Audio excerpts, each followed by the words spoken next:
Hello everyone, I am Sanika, research scientist at Brainpreneurs. I would like to start with introducing Brainpreneurs, which is first of its kind inclusive platform bringing education and social, emotional, mental well-being together to help individuals unleash their potential. In 2018, we began as an experiential learning center and have come far in our journey. We have expanded our verticals into Child Development Center, Experiential Learning Center, Mental Health and Well-being, and consulting services to other organizations and schools. We are a team of doctors, psychologists, therapists, cognitive research scientists, special educators, physiotherapists, occupational therapists, speech therapists, life coach, career counselor, and many more. The current workshop is organized by brainpreneurs in collaboration with the Beautiful Minds in School. This school started under the Samagra Foundation in 2012 as a preschool. However, realizing the importance of providing education to neurodiverse children, the school restarted in 2021 as Beautiful Minds Learning and Development Center. They have a team of occupational therapists, speech and language therapists, and special educator. Further, they also work in vocational training space. We have with us today the founder of the center, Ms. Aprajita, with us. The theme of the current workshop is parent management. In earlier days, if someone would have said this term, it might have been offensive. Parenting is supposed to be one skill which all of us are supposed to know already. We are expected to understand our children, their needs, and the challenges they face. However, apart from being a parent, we also have an individual identity, an individual who is going through the same challenges as any other person. This struggle can be hard. Understanding your own emotions can be hard, and thus, we have come up with this training workshop where our psychologists will discuss some key issues related to parenting and parental mental health. With this, I would like to introduce our panel for today. We have with us Ms. Aprajita Slathia. She is MPhil in child psychology and is a rehab psychologist with us for around 5 years of experience.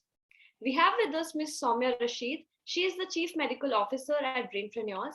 She's a clinical psychologist and rehabilitation psychologist. With this, I would like to invite Aprajita to discuss a few important issues. Aprajita, over to you. Hi, Sanika. Thank you for this wonderful introduction, like you always do. So today, let's start with parent. Let's talk around parental anxiety, and I think you can help me with the presentation. Yes, Shelly ma'am, I request you to please start sharing the presentation. So, Sanika, one thing that we really notice is a lot of parental anxiety. So, when the child comes to us, though I'm a child and adolescent psychologist, but I always say, and I've said it in my many webinars, that my prime focus is the parents because I certainly believe that stress is contagious.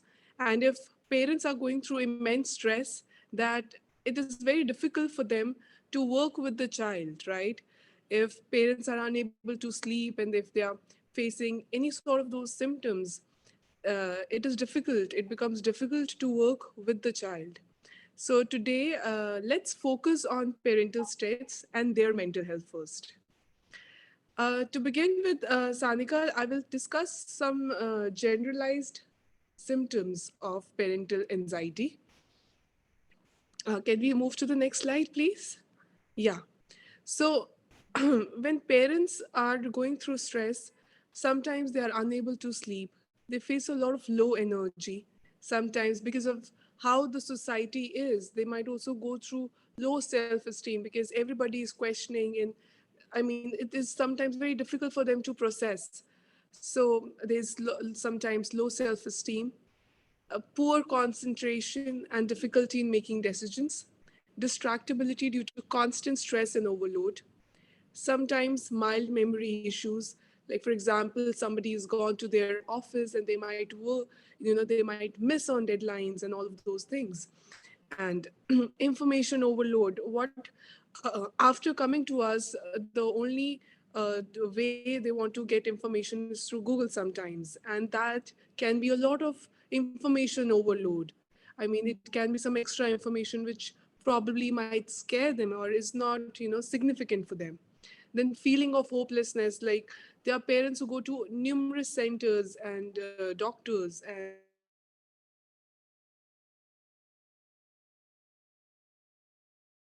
now these are some generalized symptoms. Now, how can we work on these symptoms and why is it important to work on these symptoms? Let's figure it out in our next slide.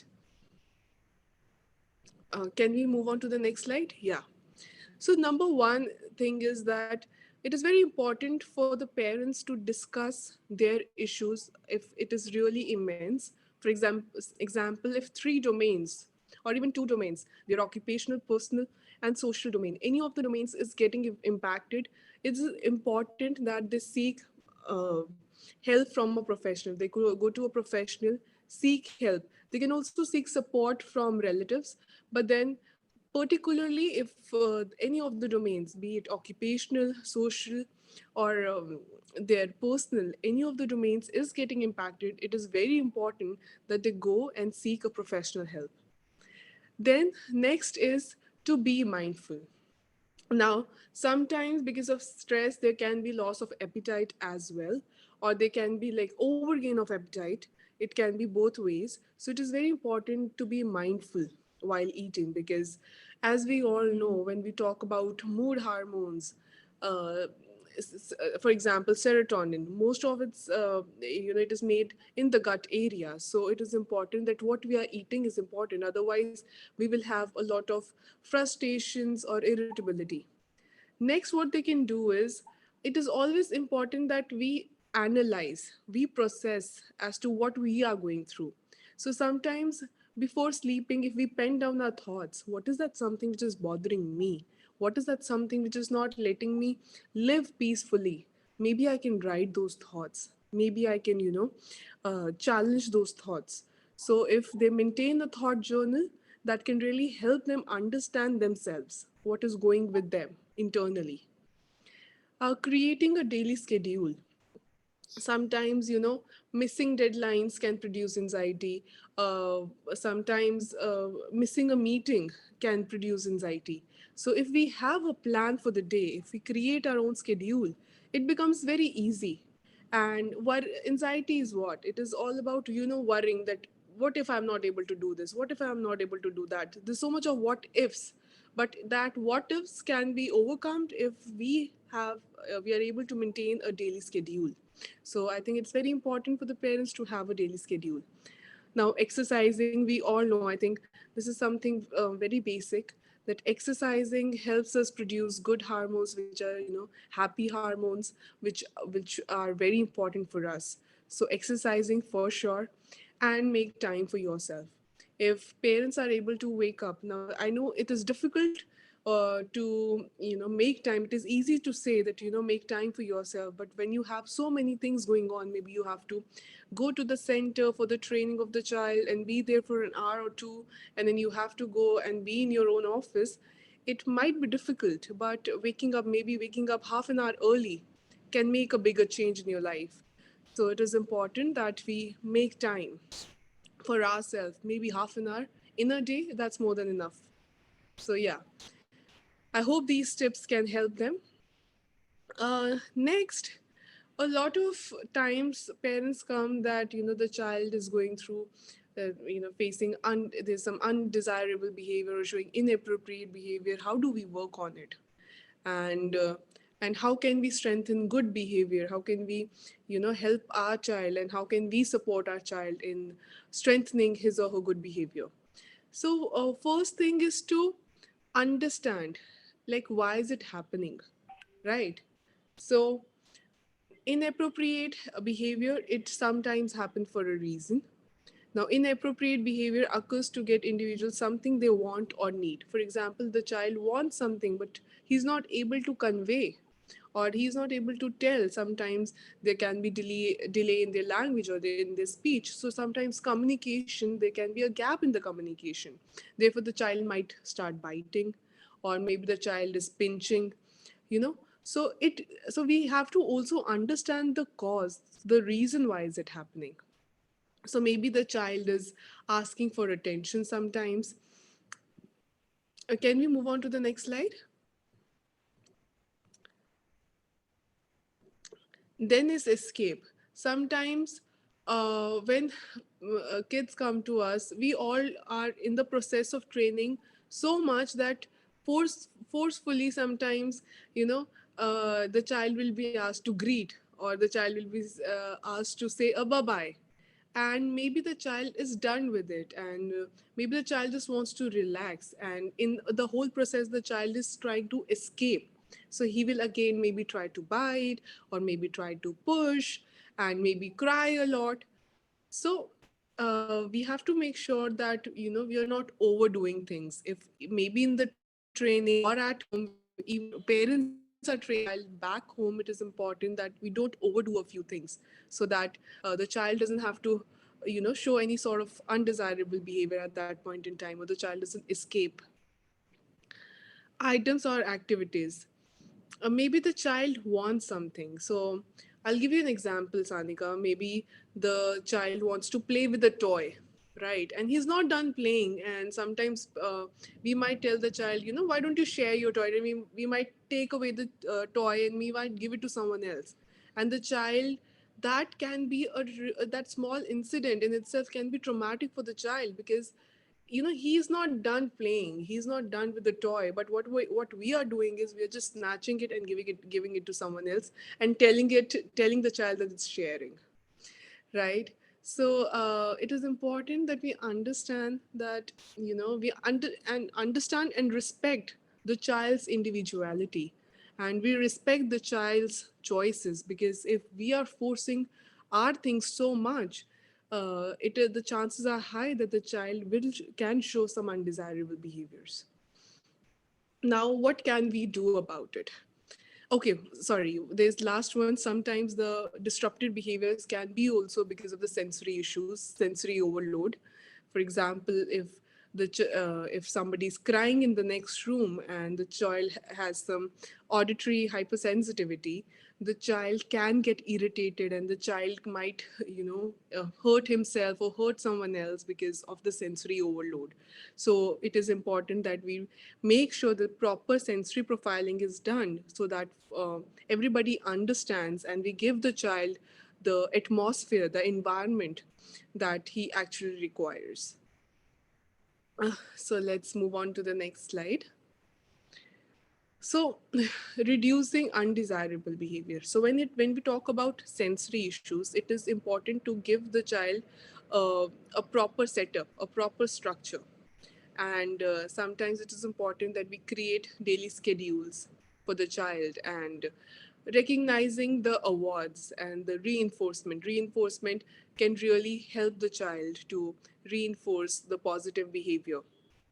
And every the creative things that the child does, or whatever he's achieving, it is important that we reinforce those things, we celebrate those things. Apart from that, I certainly believe that respecting the child, the child's choices, what the child wants, it is immensely important. And it is also good for his decision making. So definitely we must respect the child, and we should not, you know, force him. Maybe it's with the eating or anything else, we should respect his choices. Can we move on to the next slide? Yeah. Redirection. You can point your child's behavior in a new direction. For example, if they are screaming, you can encourage them to do a task or focus on something else. So instead of being punished for screaming, they are given the power to make a different choice. So we can, like I was talking about the choices. So we can help them redirect. We can help them to, you know, instead of screaming, we can ask them what other option is there. Maybe they can negotiate.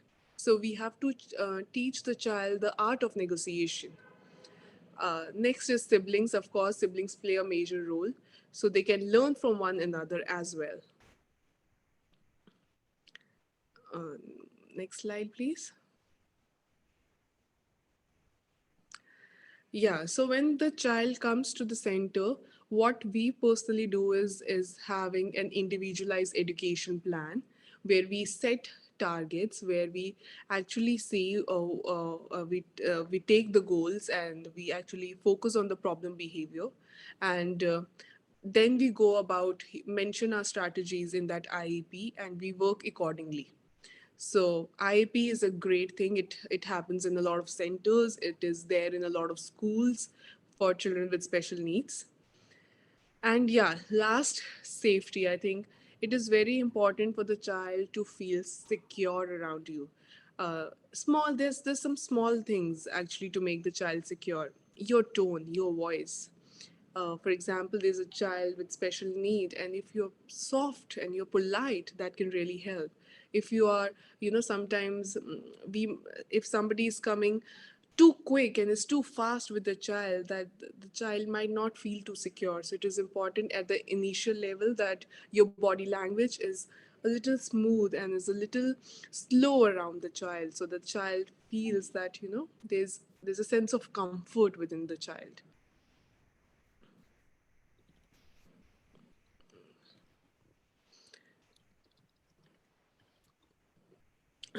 So yeah, Sanika.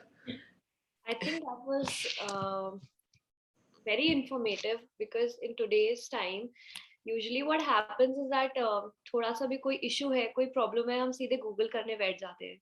Right. When you Google a problem, then you'll find a million other problems in yourself. Absolutely. So as like I also remember in one of my books of psychology, there was a warning written कि when you're done reading with this book, आप खुद को diagnose कर लेंगे at least 50 बीमारियों से.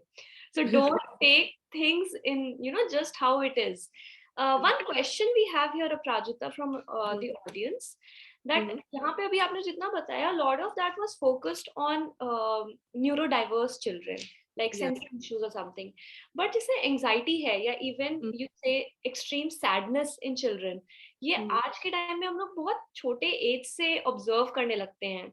So what is the worrying time कि मतलब when should a parent give extra attention कि हाँ ये कहीं anxiety तो नहीं है, or what is the time when they should consult a psychologist or maybe talk to somebody to tackle that issue? Because बहुत मुश्किल हो जाता है even to like, especially I think in our country there's this line between a parent and a child जहाँ पे वो conversation करना is little difficult. I think, Sanika, it is very important for every parent to be now aware what anxiety is, what stress is, or what depression is like, to at least know the symptoms of it, right? So I think I will tell you a few symptoms of anxiety.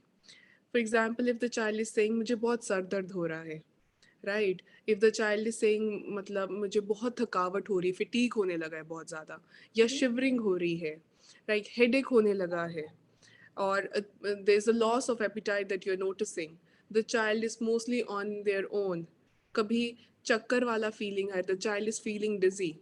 So these are few symptoms of anxiety, and any of the parents, if they are seeing these symptoms, so they can definitely, that's very important for them to take the child to a psychologist or to a psychiatrist, whatever they prefer.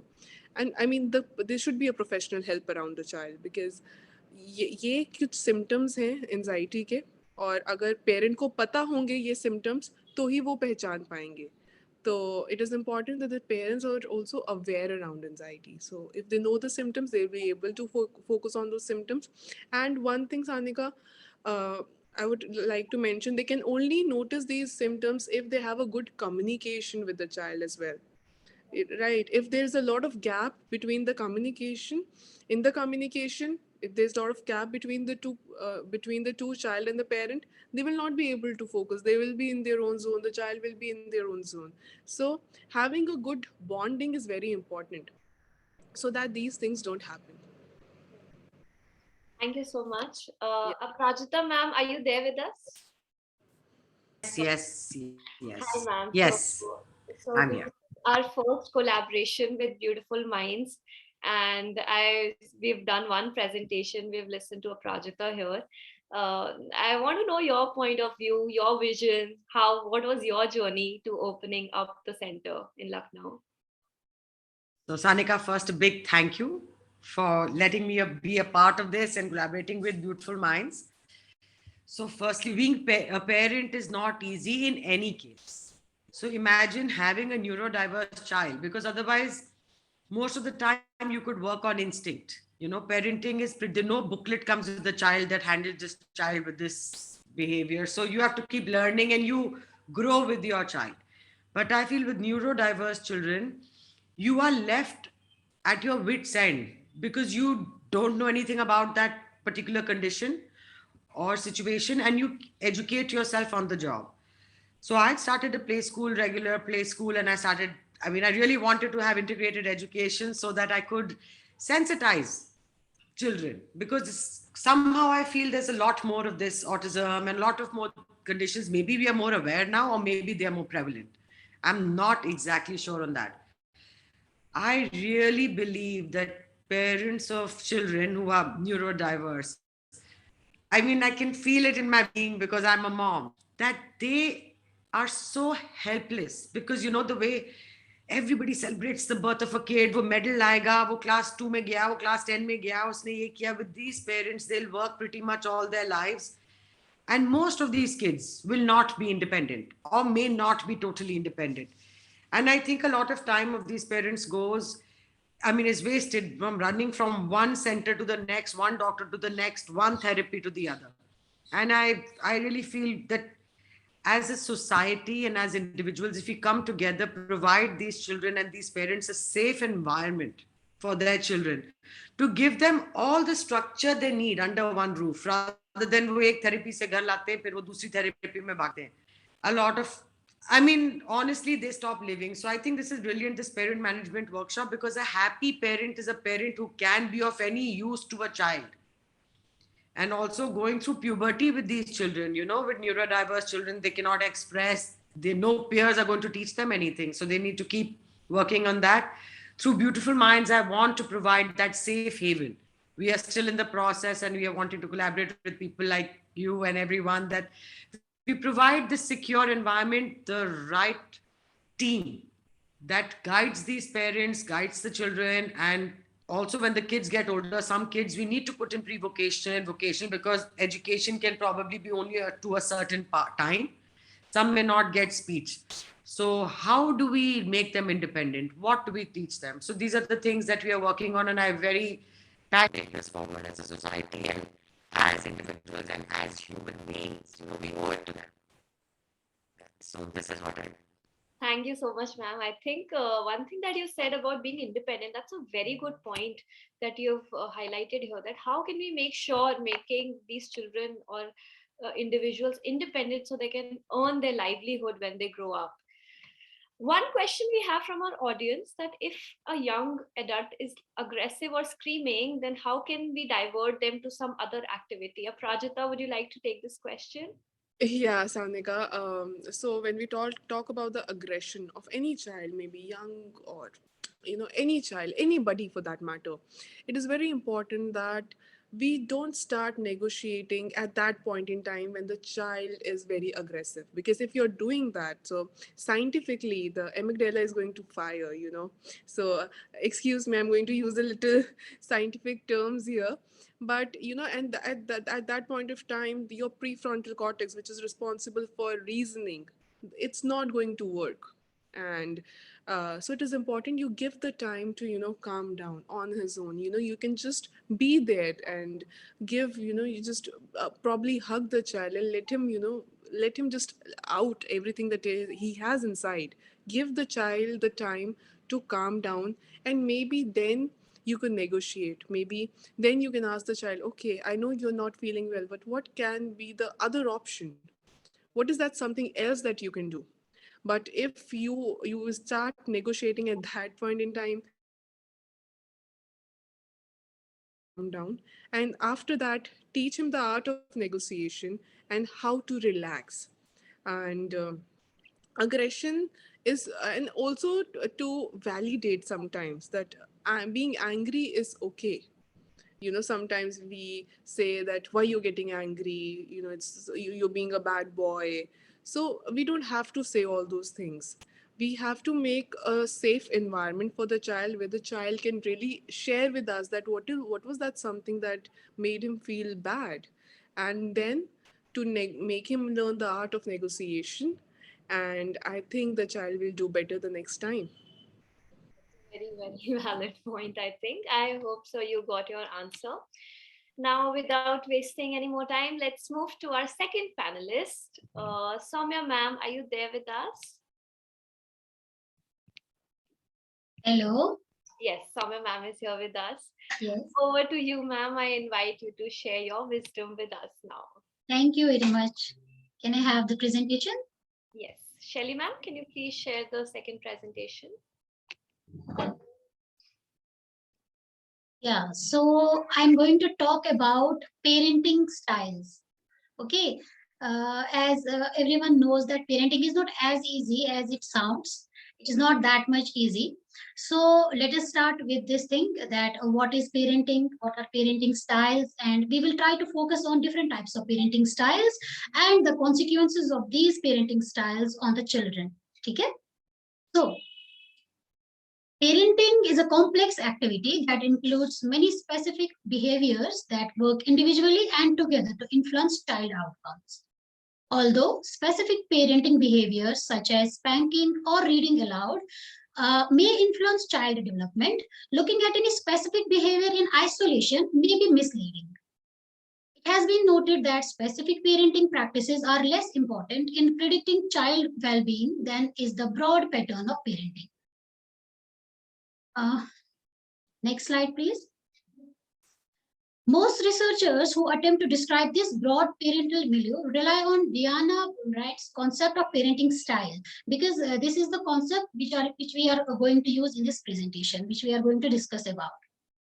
The construct of parenting style is used to capture normal variation in parents' attempts to control and socialize their children. 2 points are critical in understanding this definition. So here we can say that when a parent is dealing with their children, they are trying to make them socialize with the society. Now it depends how they are doing this thing. So first, parenting style is meant to describe normal variation in parenting. In other words, the parenting style typology Baumrind developed should not be understood to include deviant parenting, such as might be observed in abusive or neglectful homes. Second, Baumrind assumes that normal parenting revolves around issues of control. Although parents may differ in how they try to control or socialize their children and the extent to which they do so, it is assumed that the primary role of all parents is to influence, teach, and control their children. So parenting style captures two important elements of parenting, that is parental responsiveness and parental demandingness. Next, parental responsiveness, which is also referred to as the parental warmth or supportiveness, refers to the extent to which parents intentionally foster individuality, self-regulation, and self-assertion by being attuned, supportive, and acquiescent to children's special needs and demands. Parental demandingness, which is also referred to as the behavioral control, refers to the claims parents make on children to become integrated into the family whole by their maturity demands, supervision, disciplinary efforts, and willingness to confront the child who disobeys. So if we talk about these parenting styles, there are 4 basic parenting styles. First one is indulgent parenting, authoritarian parenting, authoritative parenting, and uninvolved parenting. Next. Indulgent parenting, which is also referred to as permissive or non-directive, are most responsive than they are demanding.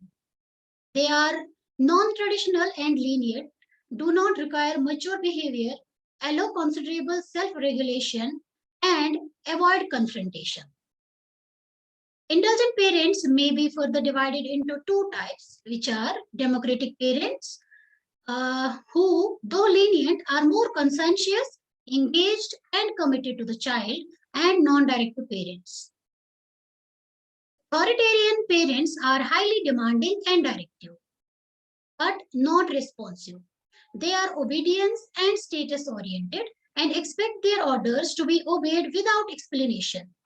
These parents provide well-ordered and structured environments with clearly stated rules. Authoritarian parents can be divided further into two types: non-authoritarian directive, who are directive but not intrusive or autocratic in their use of power, and authoritarian directive, who are highly intrusive. Authoritative parents, who are both demanding and responsive, they monitor and impart clear standards for their children's conduct. They are assertive but not intrusive and restrictive. Their disciplinary methods are supportive rather than punitive. They want their children to be assertive as well as socially responsible and self-regulated as well as cooperative. Uninvolved parents are low in both responsiveness and demandingness. In extreme cases, this parenting style might encompass both rejecting, neglecting, and neglectful parents. Although most parents of this type fall within the normal range, because parenting style is a typology rather than a linear combination of responsiveness and demandingness. Each parenting style is more than different from the sum of its parts. In addition to differing on responsiveness and demandingness, the parenting styles also differ in the extent to which they are characterized by a third dimension, that is psychological control.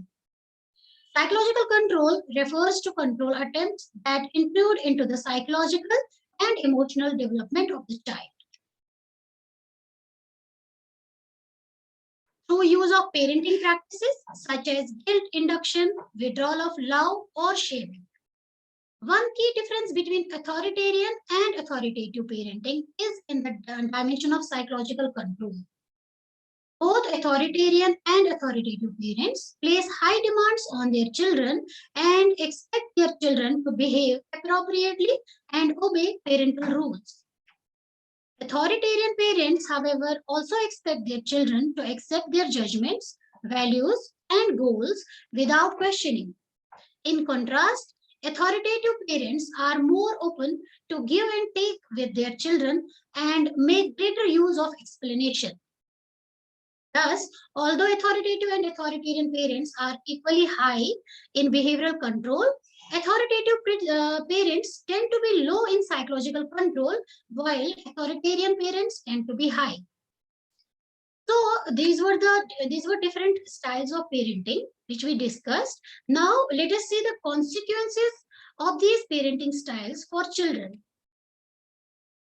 Parenting style has been found to predict child well-being in the domains of social competence, academic performance, psychosocial development, and problem behavior.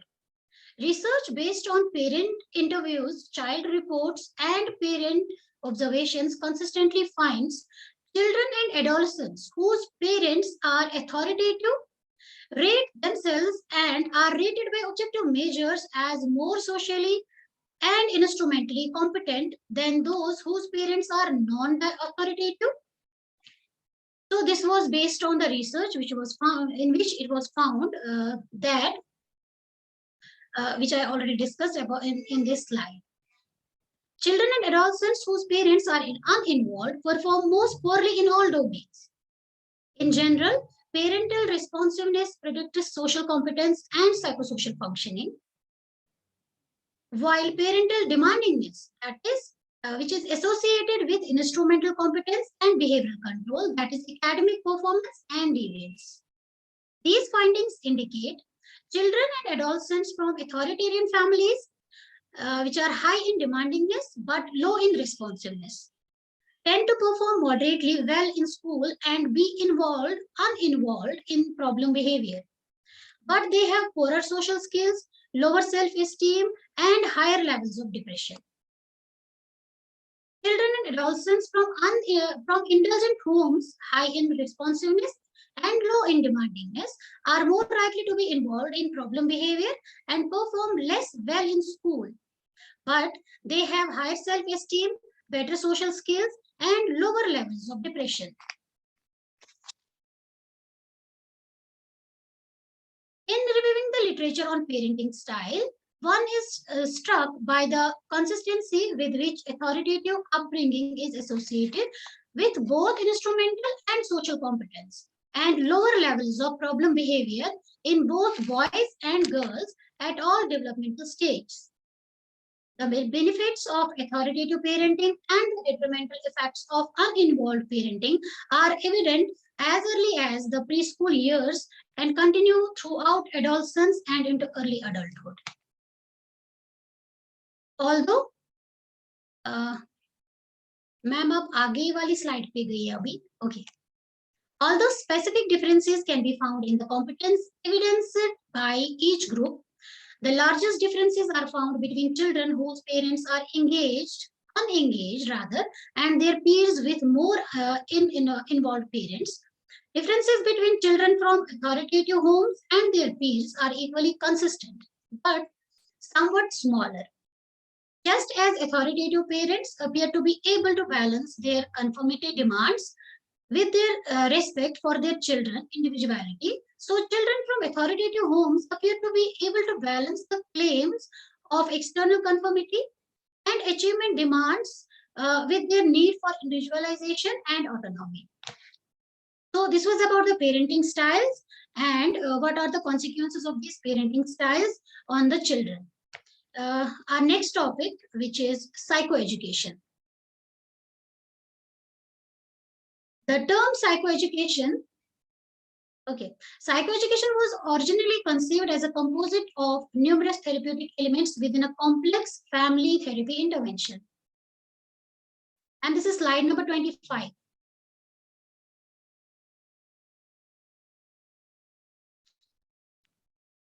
There is some problem.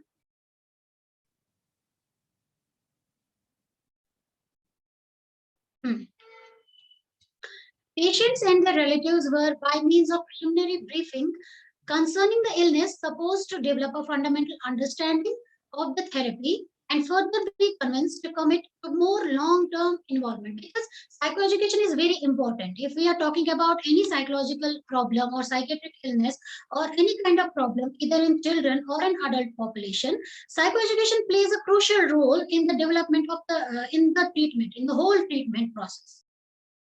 So the term psychoeducation comprises systematic, didactic psychotherapeutic interventions, which are educate for informing patients and their relatives about the illness and its treatment, facilitating both an understanding and personally responsible handling of the illness and supporting those afflicted in coping with the disorder.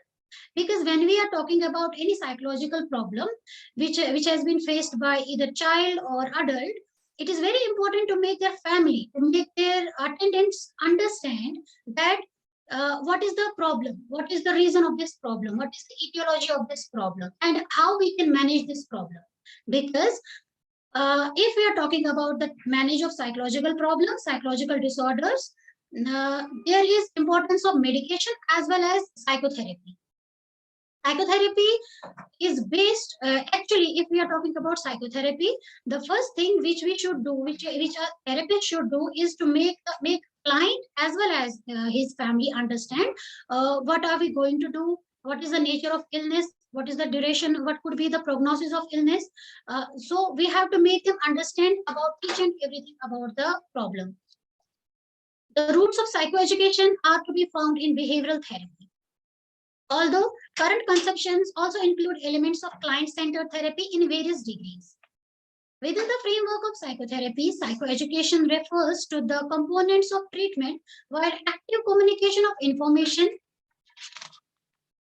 exchange of information among those afflicted, and treatment of general aspects of illness are prominent.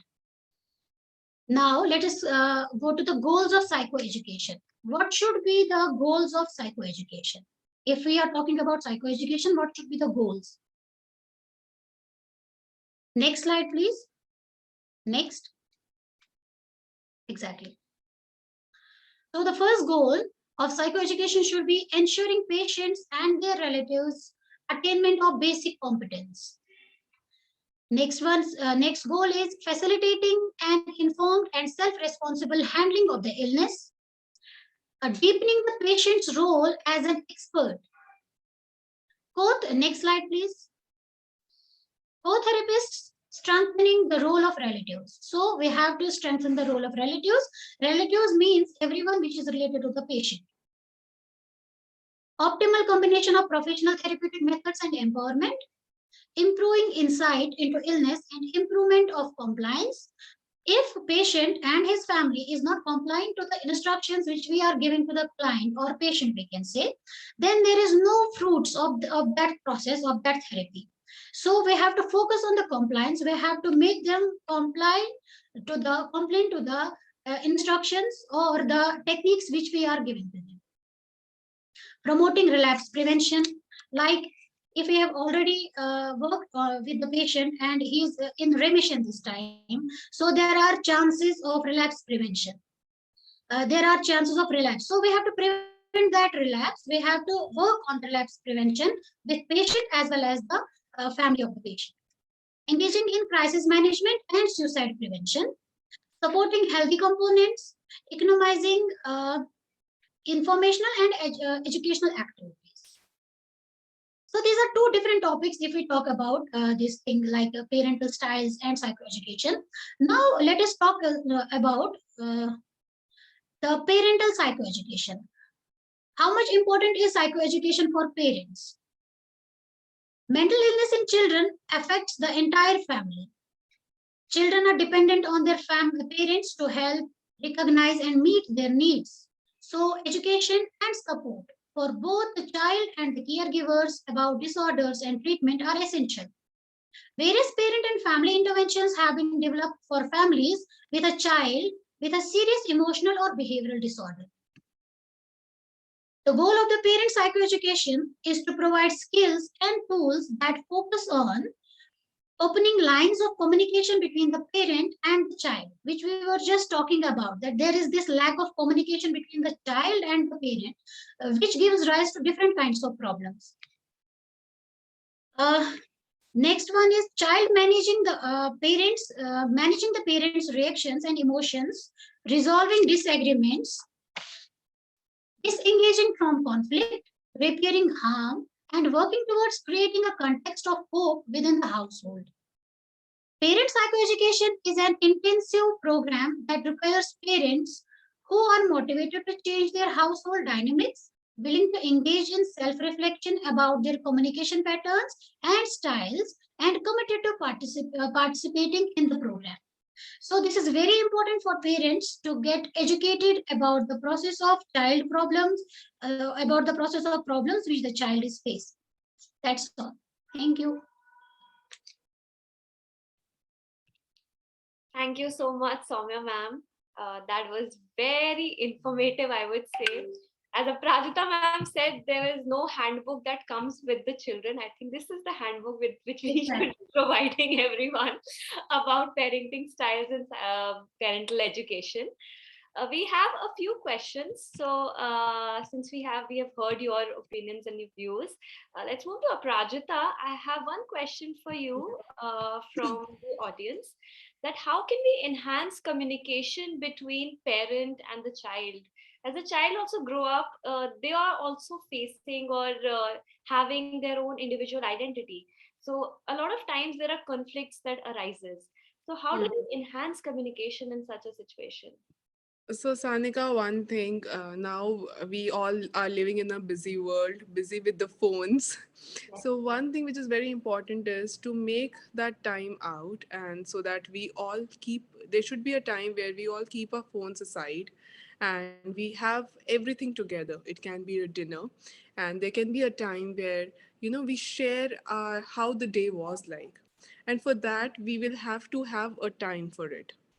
Secondly, Sanika, when the child is, for example, the child is telling us something happened in the school, and the child is sharing.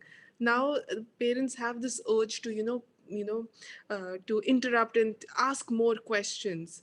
but it is very important that what sort of body language you hold around the child, that really matters. So it is very important that we let the child speak, let him finish, and focus on his emotion. And then be able to, when he's done and when he's told us his story, that is the time when we respond. Because when we are interrupting the child, he will not be done emotionally as well. So to understand the child's underlying emotion is very important. Thirdly, I think, like you said, Sanika, now every child has his own individuality. We should give the child his own space to grow as well. As parents, I always believe that the child they come through parents, right? But they can still have their own individuality. So, as I'll give you a small example of my own nephew. So he is 3 right now, but we started doing this decision making. We started working on his decision making when he was 2. So we would give him 2 options of his clothes, and he would pick. And now is the time when he tells us, Bua, you're not wearing party shoes, you're not wearing your running shoes, because now he knows that there is a difference and what to choose, right? So it is very important that from very beginning we give the child his space to make choices, so that when he turns out to be an adult, he is great at decision making. And in the whole process, we are only what we are doing is we are also enhancing our communication with the child, be it through giving him options, be it through sharing the emotions, be it just telling the story about how the day was. These small little things can really help the child enhance the whole communication with the parent. Right. Thank you so much. Sunena ma'am, are you there with us right now? I'm not sure. Um, I don't think Hello, she is am I there. audible? Yes, yes, ma'am, you're audible. Yeah, So, any views? What are your views on parenting and parenting style? We would like to know. yeah, sure. I think parenting. I think we heard a lot of information some time back. I know some of it was I would call it what we have been reading in books. Okay, and some of the information that was shared was from our experience. So parenting is an art. I'm a mom as well. So I completely agree with what Prajata is saying, that it's very important to communicate openly. It's very important to tell your own stories and not be, I would say, judgmental in all the communication that is getting shared back with you. And listening is one of the critical skills in parenting. Many a times we think that because we have experience, and therefore we will be able to respond or react. Most of the time as parents we react, so I would not shy away from saying that word, because we have experience. But that's not the case all the time. If you just listen, if you just try and understand what the child is trying to communicate, I think you will be opening up a lot of channels, with the child. And I know it's very difficult to respond rather than react when you see something happening, because I heard the question being asked, child is screaming, the child is not feeling good about, few decisions. I know, I completely understand it is difficult. However, I also know that if we try a little bit in this space and we try practicing responding, it is not impossible.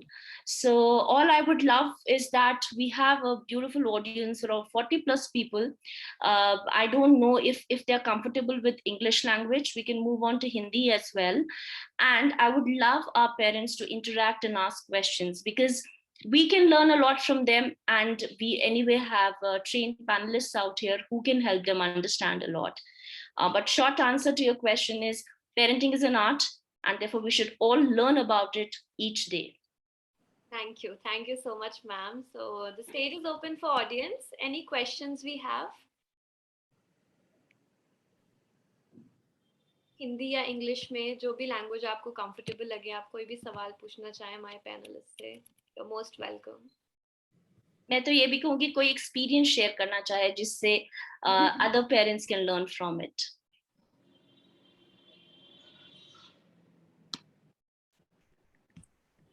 Ma'am, can I ask one thing? Yes, of course, ma'am.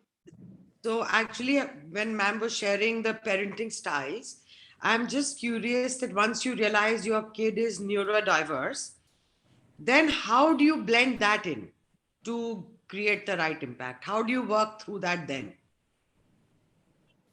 Through those styles? Ma'am, Aprajita, both of you, please. May I? Yes. Okay. Actually, these styles, it's not necessary that you are following any particular style with the child. It is very difficult to follow one single style.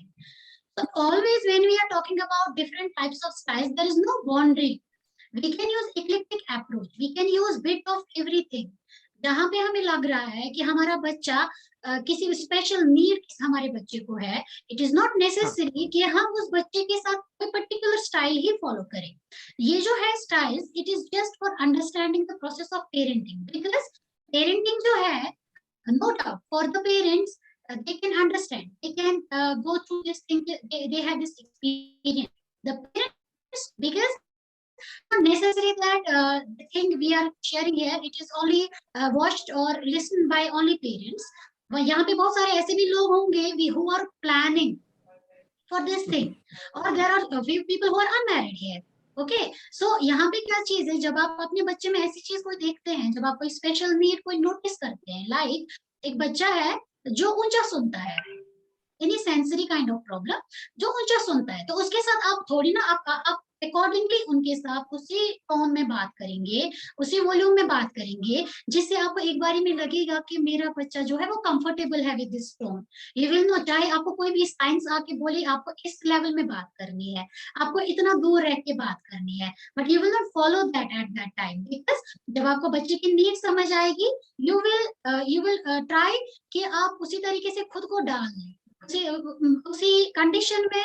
आपको वहां पे किसी का science नहीं सुनेंगे, किसी की definition of parenting style नहीं सुनेंगे. वहां पे आप कोशिश करेंगे कि देखिए, सबसे इंपॉर्टेंट चीज है between parent and child, that is communication. Communication होनी चाहिए, and plus not only communication होनी चाहिए, कम्युनिकेशन होनी चाहिए इन अ पॉजिटिव वे. जो आप शेयर करना चाहते हैं, जो आप इंफॉर्मेशन देना चाहते हैं, it is not about only parent and child, it is whole thing. For example, we are talking this time, जो मैं चाहती हूँ वो अगर आप तक पहुंच रहा है, आप उर्दू में पहुंच रहा है, हिंदी में पहुंच रहा है, इंग्लिश में पहुंच रहा है, कश्मीरी में पहुंच रहा है, बट तक से पहुंच रहा है. तो इसी तरीके से पेरेंटिंग स्टाइल्स जो है, ये जो है basic and that is parenting. Parenting होनी चाहिए. अब कैसे हो रहा है, that you will depend, that you will decide by seeing the special needs of the child. वहां पे आप डिसाइड करते हैं कि आप कैसे ये करते हैं. इन शॉर्ट मेरा ये कहना है कि आप प्लीज एंड प्लीज इस चीज में मत जाइए कि मुझे कोई पर्टिकुलर स्टाइल ऑफ पेरेंटिंग ढूंढ के वही बच्चे पे अप्लाई करना है. No, it is not necessary, and I personally will not suggest that thing कि आप कोई पर जैसे अनइन्वॉल्व पेरेंट है, तो कभी कभी क्या हो जाता है, हमारी नजर में ये बहुत नेगेटिव इम्पैक्ट देता है कि अनइन्वॉल्व पेरेंट है, इसका मतलब है ये बहुत ही जो है ना बहुत नेगेटिव पेरेंटिंग स्टाइल है, we should avoid it. But at some point of time, जब आप अपने बच्चे के साथ डील करते हैं या जब आप अपने पेशेंट के साथ डील करते हैं, हमें लगता है इट इज नेसेसरी कि हम वहां पे दिखाएं that we are not involve in this thing. हमें थोड़ा सा गैप मेंटेन करना पड़ता है, राइट. सो वहां पे क्या होता है, वहां पे हम हर टाइम पे अथॉरिटेटिव नहीं बन सकते हैं, हर टाइम पे अथॉरिटेरियन नहीं बन सकते, हर टाइम पे इन्वॉल्व नहीं बन सकते. बिकॉज वन टाइम आप इन्वॉल्व बन गए, आपने बहुत ज्यादा इन्वॉल्वमेंट दिखाना शुरू कर दिया बच्चे की इस चीज में उस चीज में, तो बच्चा जो है ना वो वहां से इसको हम रिएक्शन फॉर्मेशन बोलते हैं, बच्चा वहां से रिएक्ट करना शुरू कर देगा. तो अगर आप यहाँ से बहुत अच्छे कंसर्न के साथ जा रहे हैं बच्चे के पास, आप बच्चे को कोई अच्छी सी चीज सिखाना चाहते हैं, लेकिन अल्टीमेटली क्या हो जाता है, आपका वो अच्छा वाला कंसर्न उल्टा पड़ जाता है, क्योंकि बच्चा है, अभी उसमें उतनी मैच्योरिटी है नहीं कि मेरी मामा क्या बोलना चाहती है या मेरी टीचर क्या बोलना चाहती है. वो तो आपके जो एक्सप्रेशन है, बॉडी लैंग्वेज है, वो तो उसी पे फोकस करेगा. So it is important to look at your body language, look at your expressions while dealing with the children. Thank you. Thank you so much, Soumya ma'am. Thank you. Very interesting questions. One I really like. The other one is very technical. So, Aprajita, this one is for you. One question is that first, let's pick this one. Okay, if one parent is being a little favored by the child, because children also have their favorite parent, mama or papa, so should Mhm. we like, is this behavior okay, or should we encourage this behavior, or what should we do? Like, how do you, what do you do with that if one parent is being little favored by the kid? If the parent is favoring the child, The child is favoring either mom or dad, which happens a lot, no? So, it happens, and I think it is pretty okay to happen, because it's some most of the times if the parent is out, one of the parents is out, and it happens that the child misses that parent a lot. And once the parent is back, there's obviously he is also full of love, or she is also full of love. So therefore the child, but that does not mean the child does not love the other parent. That is something we need to understand, right?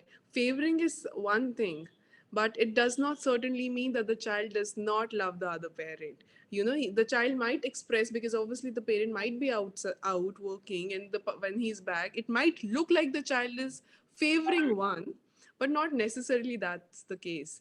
I mean, it does not, just because the child is more expressive towards one does not mean that he doesn't love the other. So I think it's pretty normal, and yeah, they should both be okay with it. thank you so much. There's one more question, which is a little related to fear of missing out. That at a very young age, the parent is saying that my child is 8.5 years old, and we try to keep him busy all the time. Ki ye bhi activity karo, wo bhi activity karo. Plus, there's so much of competition around. Hmm. So, this kind of behavior, is it anxiety and restlessness in the parent? And if yes, then how can we deal with it? So, Sanika, there is, of course, a lot of anxiety because they're worrying a lot about his future, right? While the child is just 8.5 years old. So, as far as competition is concerned, yes, there's a lot of competition, but do we have to pressurize our child with that competition? Maybe no. So, there are a lot of other things that we now have to realize. More than the competition, at this point, we have to be more mindful and be present in the present moment. Is preparing the child is 8.5 years old. We are focusing on what he's going to become tomorrow, but are we actually focusing on his mental health, or are we focusing on his emotional maturity? That is the question. Because if we are preparing the child through this competition, are we actually preparing? No, we are not actually preparing the child. So I'll suggest the parents that you just focus on the present moment and focus on his emotional needs, as to or focus on him being a good person, being an honest person, being a humble person, being empathetic. Teach him those skills: empathy, compassion, love. Because these are the things. Your IQ might be certainly very high, but if your EQ is not, the survival is going to be difficult. So still suggest that just focus on the emotional quotient of the child. And kids these days are very smart. They can figure out their life on their own, and they just need to have one interest. It can be anything, and not necessarily the child has to go into IIT or NIT and I don't know what all colleges. Even if the child is good at photography, he can become a great photographer tomorrow. So it's important that let's be more mindful. I think all I can suggest them, Sanika, is to be more mindful. And mindfulness, by the way, means to be in the present moment, to be conscious about and have awareness about today, and not just focus on tomorrow. Just in case they feel that it is still getting difficult, because I can understand sometimes if anxiety is there and can be difficult to tackle in just the way I'm answering right now. So they should definitely seek a professional help, maybe counseling, to deal with it, because it is about their child's future. Thanks a lot, Aprajita. And I think one point that you have focused here is about emotional intelligence Yeah. and emotion quotient of the child. There are a lot of soft skills.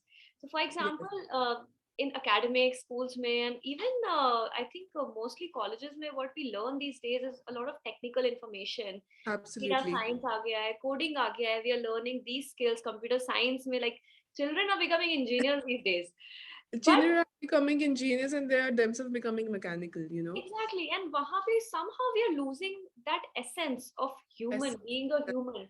emotional intelligence. I think Brainpreneurs is, I would like to mention here about our curriculum. We are really proud of it actually, Yes, absolutely. because we are one of the first organizations जिन्होंने emotional intelligence पे इतना comprehensive work किया है. हम लोगों ने sessions we have conducted with children already from early 5 to 6 years of age till adolescence. And हमें बहुत ज़्यादा अच्छे results मिले हैं of those sessions. Children have enjoyed those lessons. They have become a better version of themselves, learning to listen more, learning to have more patience, दूसरों का perspective समझना. These are certain skills that you cannot learn by reading books or by technical skills. Yeah. We can build on these skills, but even they require a lot of energy from our side, a lot of dedication from our side. So yeah, I think I wanted to mention that. Yeah, Prajita, you wanted to say something? Yeah, and Sanika, we have, like in our sessions of while we were dealing with the say, emotional intelligence sessions, we have seen that after the sessions, the academic score automatically increased. Right. So if the emotional quotient is high, even if the IQ is not that high, the child is going to do the best for himself. So let's respect the child's choices.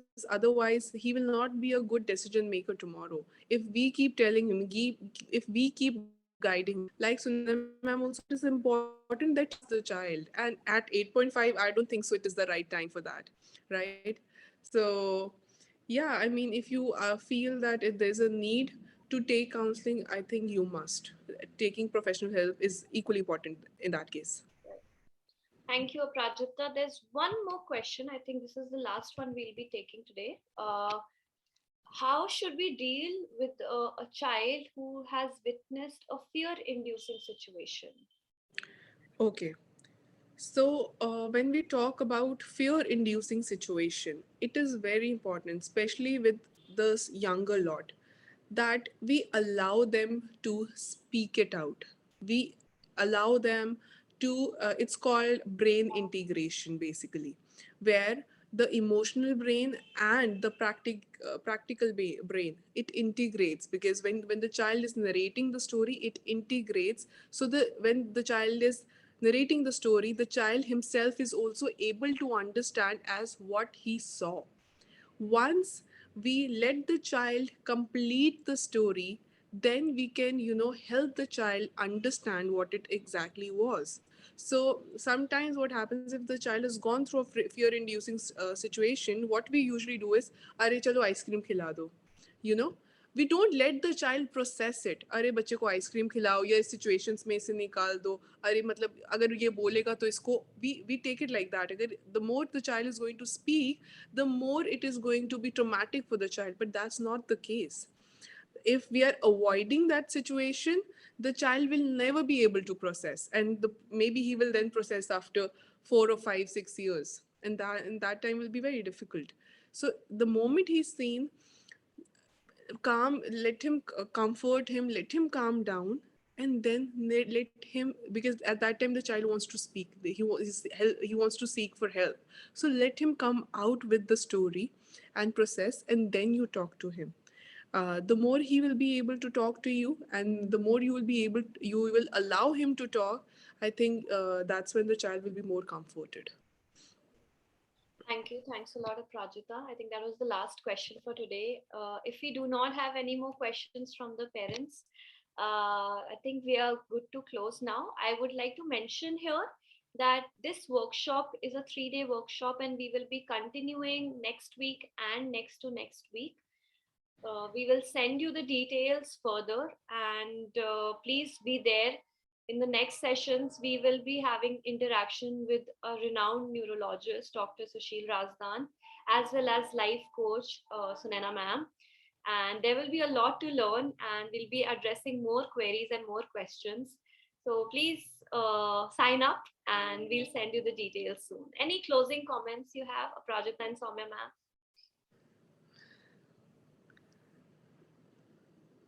Prajita, any closing comments do you have? I'll just say that to all the parents, just enjoy this journey, and have fun with your kids. That's it.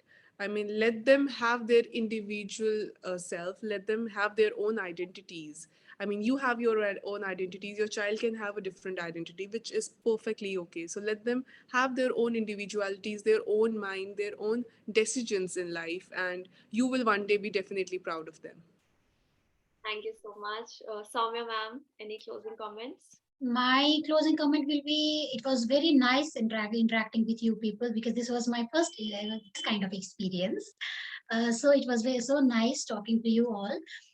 Plus मैं last में इतना ही बोलूंगी, because मुझे लगता है बहुत सारे parents हमें सुन रहे हैं, so I will prefer to talk in Hindi this last message. तो मेरा ये कहना होगा लास्ट में कि हर कोई बच्चा जो है स्पेशल होता है. ओके, सो बच्चा जब पैदा ही होता है अपने पेरेंट्स के लिए बहुत स्पेशल होता है. फिर आगे चल के अगर ऐसी कोई प्रॉब्लम उनको लगती है, प्लीज अर्ली उनको डिटेक्ट करिए, सही टाइम पे उनको सही जगह पे पहुंचाइए, ताकि क्योंकि हर एक चीज का एक अपना टाइम होता है. ऐसा मत करिए कि बच्चा, हाँ इसमें ये प्रॉब्लम है तो let it go, let us see क्या होता है, ऐसा मत करिए. ये अपना ये जो है आपका ये चीज जो है इसको थोड़ा सा चेंज करिए. थोड़ा बच्चे पे फोकस करिए, बच्चे पे ध्यान दीजिए. जैसा कि इससे पहले भी बोला गया कि थोड़ा सा फोन्स को साइड में रखिए, टाइम दीजिए अपने बच्चे को. जब आप बच्चे के साथ टाइम देंगे, आपको खुद पता चल जाएगा कि मेरा बच्चा किस डायरेक्शन में जा रहा है और सही है कि गलत है, वो फिर बाद में आप डिसाइड कर सकते हैं. Thank you. Thank you so much. Aprajita ma'am, anything from your side you want to add? Thank you so much, Anika. Thank you. It has been wonderful to be here. And it was great. And one last thing I'd like to say that, yes, we've all been focusing that how we need, the children need to go to a counselor or a psychologist. I think all our parents, especially with neurodiverse, parents of neurodiverse children also need guidance and counseling, because they need to shape up, and, the road ahead is long and they need all the help they can get.